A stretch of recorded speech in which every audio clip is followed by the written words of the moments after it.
Keep pressing it. Does it say record? Record. Well, then we're all set. Okay. Here we are on May what? What's May 12th. May 12th, 2011. I'm about to undertake the greatest cooking experience of my life, which is cooking for 5 people instead of 1 or 2. I'm about to take a sip of wine. In fact, here we go. Shouldn't that be off? Why not? Do I press this now to stop it? So anyway, here's what's going on. I'm attempting to make a Chinese-Japanese mix of food here today. What we're preparing here is a stir-fry that is my own recipe. It's based on other people's recipes, but I've added my own American touch, which I'm sure will piss a lot of people off. This is the wok. It's an electric wok from the 70s that's hardly been used, as you can see by the fresh paint on the sticker on the bottom here. And these are my cooking chopsticks that I bought for almost less than $1 that I will be using later on, because the Japanese part of this is I am going to be making kakiyaki tempura, which that's the same word but means the same thing. It's going to be consisting of this over here, which is a whole shitload of green beans, Wait a minute. green beans, onions, Japanese sweet potato, and carrots. Did I forget anything? No, that's it. And then over here we have the beef that's going to go in the stir fry. As you can see, I've cut it up quite nicely, and anyone who's looking to hire me, feel free to contact me on YouTube. And over here we have the tempura batter mix that we will be using, Shirakiku, which is the best brand you can buy, in my opinion, and it's the only one I've ever tried, so I ought to know. We're going to use this to deep fry the kakiyaki, the vegetables.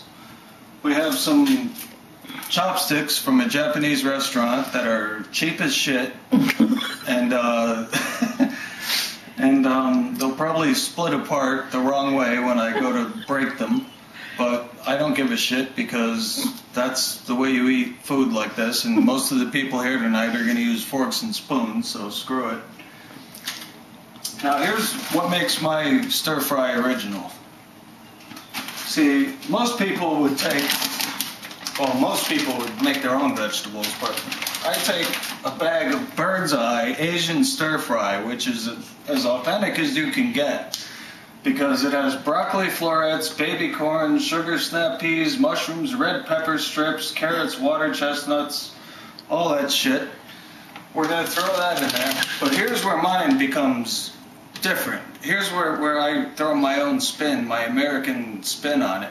And if you get pissed at me because there's corn in it, don't, because some Japanese ramen noodle restaurants actually put corn in their ramen noodles. So we also use Bird's Eye. Oh, big surprise, Bird's Eye. Classic mixed vegetables. These are classic. You know why they're classic? Because they are tested and true through the eons of time. We are going to use these and throw them in there anyway. Who gives a shit? There's peas, there's beans, carrots, I don't know, corn. If people don't like it, you know what they can do. So we're going to, and we have here the cornstarch. We're going to put the beef in the cornstarch, shake it up in a bag, and then put it in the wok with a little bit of canola oil. Maybe that's not the right thing to use, but it seems to work. For $10, you can buy yourself a deep fryer thermometer that tells you exactly what temperature the oil is, which should be 340 degrees when you're making kakiyaki. And the problem is, as soon as you put the vegetables in, the temperature drops by about 200, 300 degrees.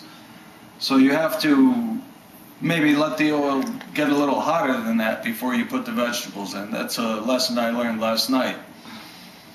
But anyway, you know, that's the situation here. Oh, and we have our soy sauce.